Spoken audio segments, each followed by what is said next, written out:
इसी तरह कुछ लोगों में आध्यात्मिक शांति और एक श्रेष्ठता की अनुभूति दिमागी स्तर पर और एक आत्म अनुभव और ज्ञान लेने की ललक की तृष्णा बहुत ज़्यादा होती है।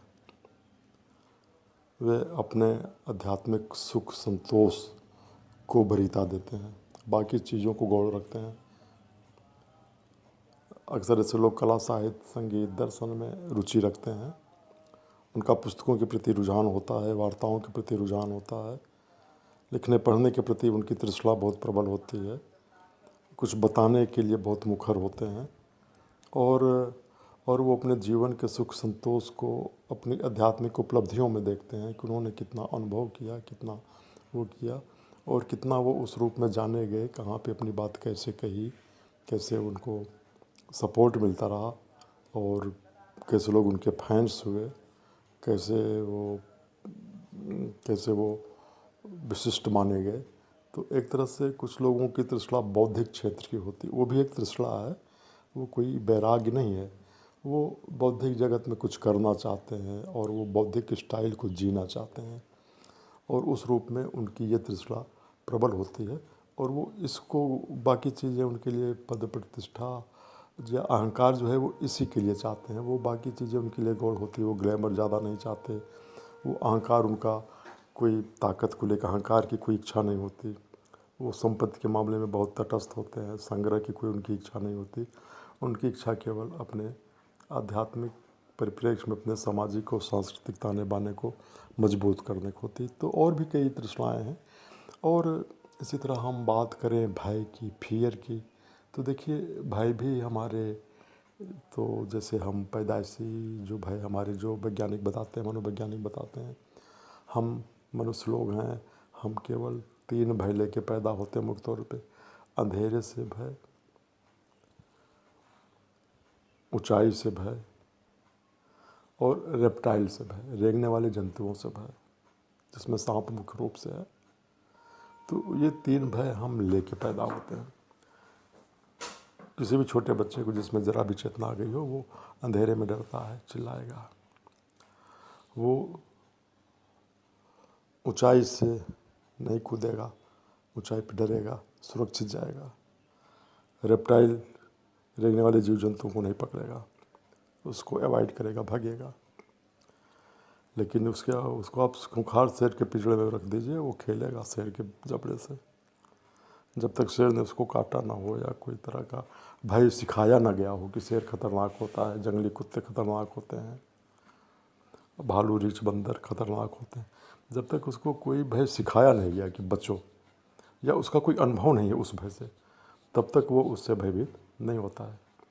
छोटे बच्चों को आप शेर के पीठ पर बैठा दीजिए, वो उसको एंजॉय करेगा, सर्कस से भी ज़्यादा एंजॉय करेगा।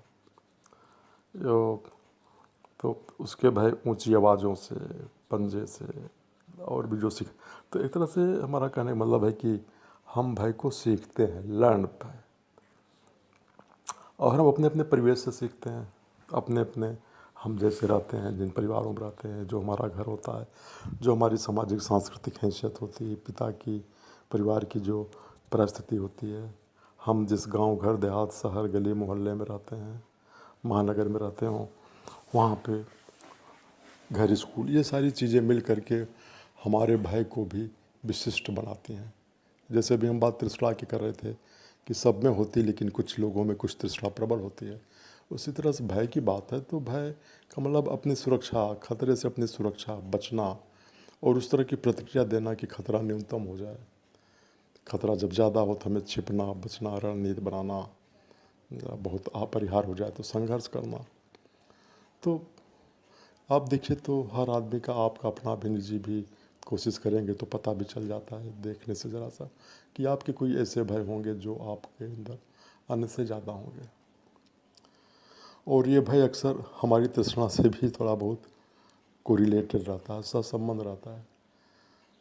ज़्यादातर मामलों में एक आदमी है वो प्रतिष्ठा से बहुत डरता है, उसको लगता है कोई कलंक ना लग जाए, कोई उसके बारे में चर्चा ना हो जाए गलत, कोई आक्षेप ना लग जाए।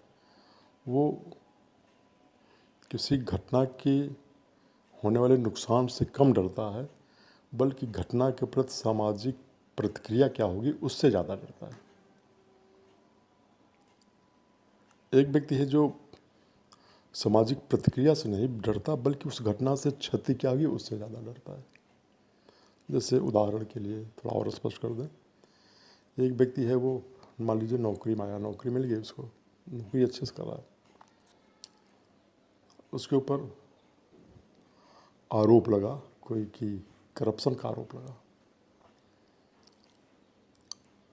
दो लोग हैं, एक व्यक्ति को ये चिंता है, उसको ये भय है कि अगर करप्शन का आरोप लगा और समाचार पत्रों में, न्यूज़ में, मीडिया में ये वायरल हो गई, न्यूज़ चर्चित हो गई, तो एक कलंक जैसा लगेगा, लोग तरह तरह की चर्चा करेंगे। उसका पहला भय सामाजिक प्रतिष्ठा के जाने का है।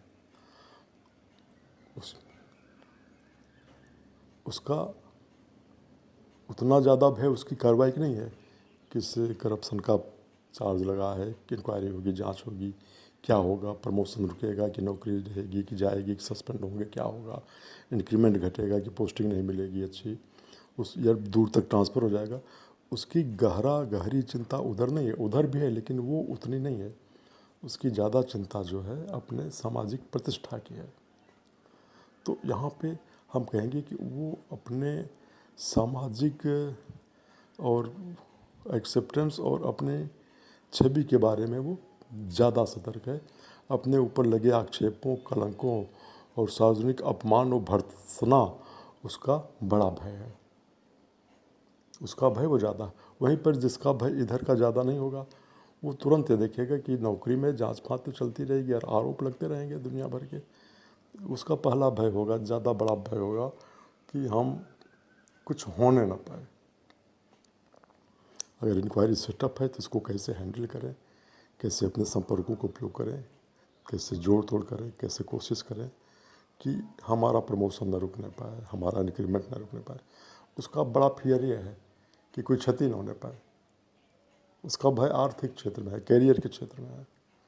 वो तो उसकी प्रतिक्रिया दूसरी होगी, उसकी चिंता दूसरी होगी, इस वाले की चिंता दूसरी होगी पहले वाले की। तो इस तरह से हमारे अपने अपने भय होते हैं। ये तो हमने एक सिंपल सा उदाहरण तक बताया। ये हमको ज़िंदगी के शुरुआती दौर में जब हम संघर्ष क्षेत्र में आते हैं, महासमर में आते हैं, 20-22 साल के, 25 साल के जब हो जाते हैं, तो हमको कभी कभी जानना चाहिए, इसकी एनालिसिस करनी चाहिए, समझना चाहिए कि हमारा कौन सा भय ज़्यादा है।